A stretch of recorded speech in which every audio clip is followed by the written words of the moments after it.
राधे राधे, जय हिंद। आज हम हुंड का अधिकतम बहुलकता का नियम पढ़ेंगे। हुंड का rule of maximum multiplicity law. किसी एटम में उपस्थित कक्षाओं में, किसी एटम के कक्षा में उपस्थित, ऑर्बिटल में उपस्थित इलेक्ट्रॉन को भरने का एक नियम है। कक्षा के ऑर्बिटल के ऑर्बिट में हुंड का नियम कहता है कि प्रत्येक कक्षा में एक इलेक्ट्रॉन नहीं हो सकता, अर्थात उनके ऑर्बिटल में अनेक इलेक्ट्रॉन होते हैं।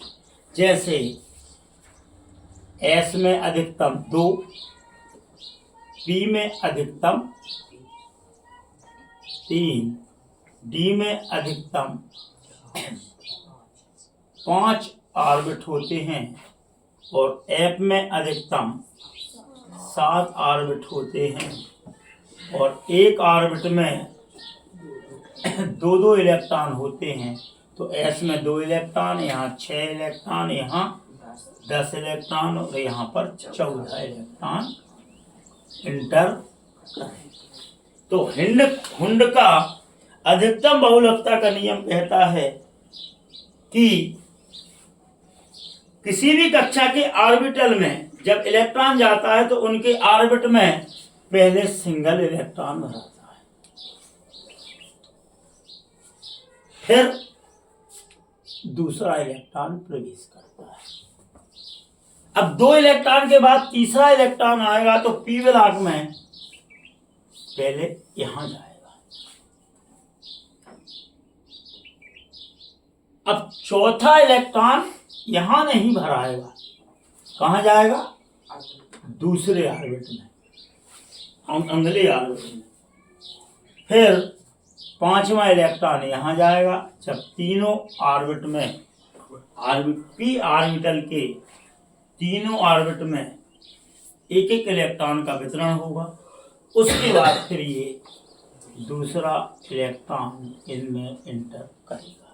और वो भी कहां से? शुरू से। ये नहीं कि यहाँ पहले फिर यहाँ फिर यहाँ, एक क्रमबद्धता के साथ। अब यहाँ पर 8 इलेक्ट्रॉन के बाद जब डी में एंटर करेगा तो पहला यहाँ जाएगा, दूसरा फिर अंगुलिया, फिर अंगला, फिर अंगला, फिर अंगला। फिर ये नहीं कि यहाँ से डबलिंग, स्टार्टिंग कहाँ से होगी?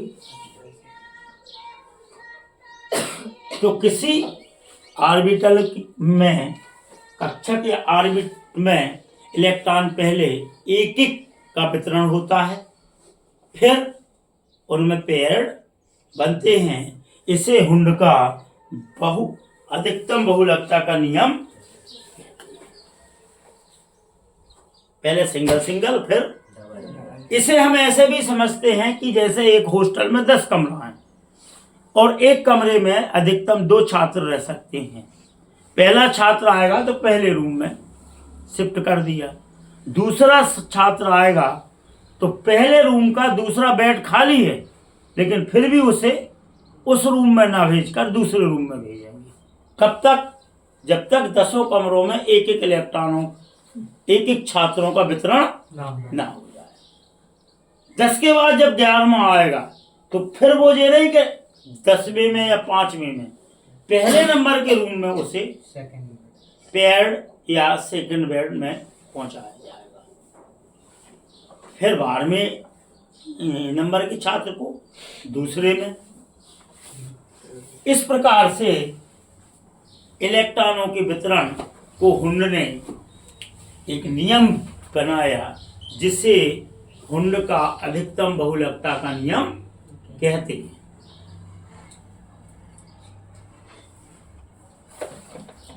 अगली थ्योरी है पाउली का अपवर्जन नियम।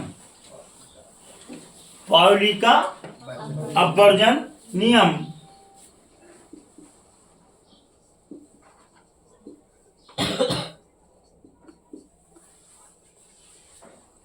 अपवर्जन नियम।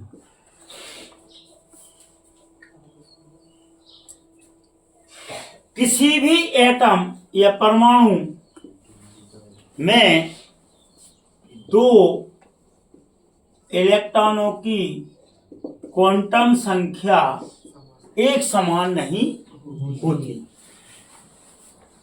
अगर चारों क्वांटम संख्याएं हैं तो इनमें से तीन अगर एक समान हो भी जाए तो चौथी तो कभी एक समान हो ही नहीं सकती। इसे पाली का अपवर्जन नियम कहते हैं।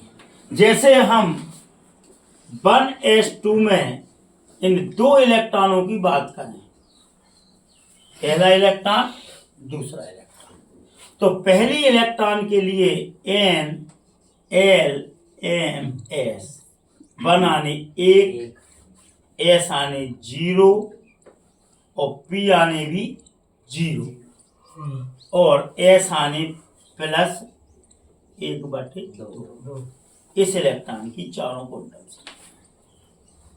अब यहां पर देखो, N का मान 1, L का मान 0, M का मान 0, लेकिन S का मान तो -1/2 हो ही जाएगा। तो ब्रह्मांड में जितने भी एलिमेंट हैं उनके एटम में किन्हीं दो इलेक्ट्रॉनों की चारों क्वांटम संख्या एक समान नहीं हो सकती। अधिकतम 3 क्वांटम संख्या एक समान हो सकती हैं, 1 या 2 या 3, लेकिन चारों क्वांटम संख्याएं एक समान नहीं होंगी। इसे पाली का अपवर्जन नियम कहते हैं। इसे हम इस एग्जाम्पल से या अन्य कोई भी एग्जाम्पल लेकर हम चारों क्वांटम संख्याओं का मान निकाल के इसे समझा सकते हैं। पहला नियम क्या था? हुंड का अधिकतम बहुलकता का नियम। दूसरा क्या है? पाली का अपवर्जन नियम। पहला नियम जो हमने पढ़ा था हुंड का, वह किससे संबंधित है? इलेक्ट्रॉनों के वितरण से। इलेक्ट्रॉनों का वितरण कहाँ होता है? कक्षा में, कक्षा के ऑर्बिटल में, ऑर्बिटल के ऑर्बिट में। और ऑर्बिट में, एक ऑर्बिट में अधिकतम 2 इलेक्ट्रॉन रह सकते हैं और 2 इलेक्ट्रॉनों में एक साथ 2 इलेक्ट्रॉन नहीं जाते। अगर आपके एक ऑर्बिटल में P से F तक अधिकतम 3, 5, 7 ऑर्बिट हैं तो पहले एक इलेक्ट्रॉनों का वितरण होगा, उसके बाद फिर दूसरे इलेक्ट्रॉन उल्टे उनमें इंटर या प्रवेश करेंगे। इसे हुंड का अधिकतम बहुलकता का नियम कहते हैं। पाली का अपवर्जन नियम का संबंध किससे है? क्वांटम संख्या।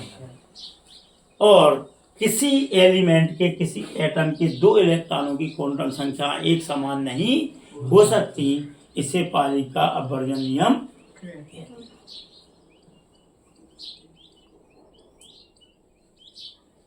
हुंड का नियम, पाली का नियम। अब है अपबाहु का नियम।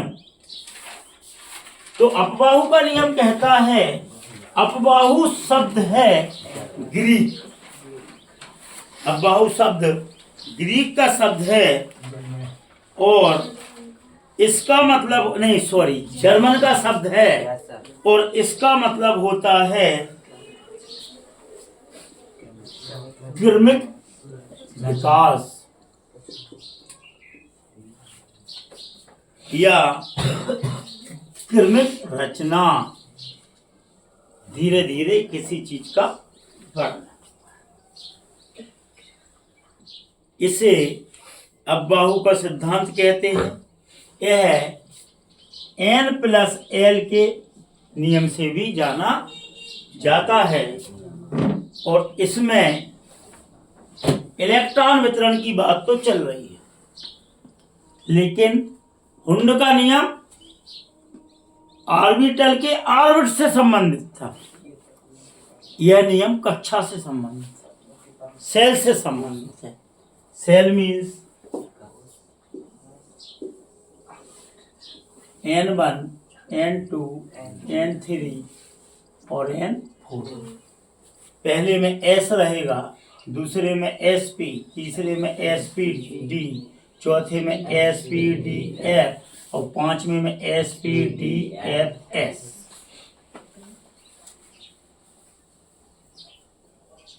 तो अबाहु के नियम के अनुसार इलेक्ट्रॉनों का कक्षा में वितरण, काय में, कक्षा में, सेल में वितरण, इलेक्ट्रॉन सबसे पहले उस कक्षा में जाता है जहां एनर्जी लेवल उसकी कम हो या कम खर्च हो।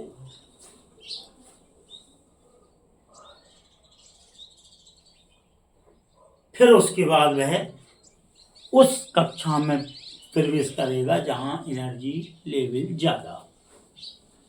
जैसे मान लो यहां से गेट से एक छात्र इंटर करेगा और यहां पर 2 छात्र या 4 छात्र बैठे हैं, तो वह 2 या 4 छात्रों के बीच में नहीं बैठेगा, क्योंकि उन्हें ऊर्जा खर्च करनी पड़ेगी। तो जहां इलेक्ट्रॉन खाली रहेगा वहां, या जगह खाली रहेगी वहां जाके वो बैठ जाएगा। इसे अबाहु का नियम कहते हैं कि इलेक्ट्रॉन कक्षा में जब प्रवेश करता है तो वह उस कक्षा में जाता है जिसमें एनर्जी लेवल कम हो, जहां एनर्जी उसे कम खर्च करनी पड़े। इस नियम के अनुसार उनने एक चित्र दिया। अब देखो आप यहाँ पर n का मान 1 पहली कक्षा, n का मान 2, 3, 4, 5, 6, 7 कक्षाएं बना देंगे अपन। पहली कक्षा में रहेगा S, दूसरी में रहेगा S और P, तीसरी में S, P, D, चौथी में S, P, D, F, पांचवी में S, P, D, F और यहाँ आ जाएगा फिर S, फिर P, फिर D, F और फिर ये S। कहीं गलती तो नहीं करी हमने यहाँ? छठवीं में लास्ट में SPDF नहीं, 7वें में S नहीं है, PDF। अरे वो अब है तो अपन पूरो लिख रहे हैं, अपन 6 तक कर रहे हैं ना भाई, बिल्कुल बेफिक्र। अब ये सब हैं 1, ये 2, 2, 3, 3, 3, 4, 4, 4, 5, 5, 5, 5, 6, 6, 6, 6, 7, 7, 7 और जी 7। तो सबसे पहले इलेक्ट्रॉन कहाँ जाएगा? 1s में। 1s में हुंड का नियम लागू होगा, पहले में फिर दूसरे में। फिर तीसरा इलेक्ट्रॉन 2s में जाएगा। कहाँ जाएगा? 2s में। 2s के बाद कहाँ जाएगा? 2p में। अब 2p के बाद कहाँ जाएगा? 3s में। 3s के बाद कहाँ जाएगा? 3p में। अब देखो आप 3p के बाद 3d में जाना था, 3d में ना जाके 4s में जाएगा, क्योंकि यहाँ ऊर्जा कम खर्च करनी पड़ेगी। तो कहाँ जाएगा ये? 4s में। और 4s के बाद ये 4p में नहीं जाएगा, 3d जो खाली रह गई थी वहां जाएगा 3d। 3d के बाद कहाँ जाएगा? 4p में। 4p।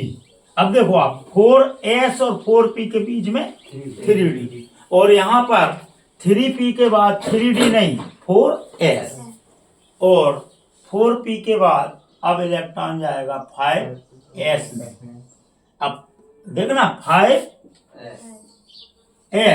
अब 5s के बाद 5p में नहीं जा रहा, जो चलो 4d रहेगा तो 4d में चलेगा, 4d में, और 4d के बाद फिर जाएगा 5p में, और 5p के बाद 5d में ना जाकर ये कहाँ जा रहा है 6s में, और 6s के बाद ये 6p में ना जाकर 4f में जाएगा n-2। 6 में से 2 गए तो 4 बचे, और d में कहाँ जा रहा है 4 में से 1 गौ 3 n-1। इसीलिए अब बाहु के नियम को n+l की थ्योरी से भी देखा जाता है, या d ब्लॉक में जाएगा n-1 की थ्योरी से, और f ब्लॉक में जाएगा n-2 की थ्योरी से। देखो 6s के बाद डायरेक्ट 6p में भी नहीं जा रहा, 5d में भी नहीं जा रहा, कहाँ जा रहा हूँ 4f में, मतलब छठवीं कक्षा से सीधी चौथी में जा रहा हूँ 2 -f में, और d में 5 से कहाँ जा रहा हूँ 5 के बाद 4d, मतलब ये n-1 की थ्योरी से। अब 4s के बाद 5d के बाद अब 6p के बाद 7s, 7f के बाद 7s के बाद 5f के बाद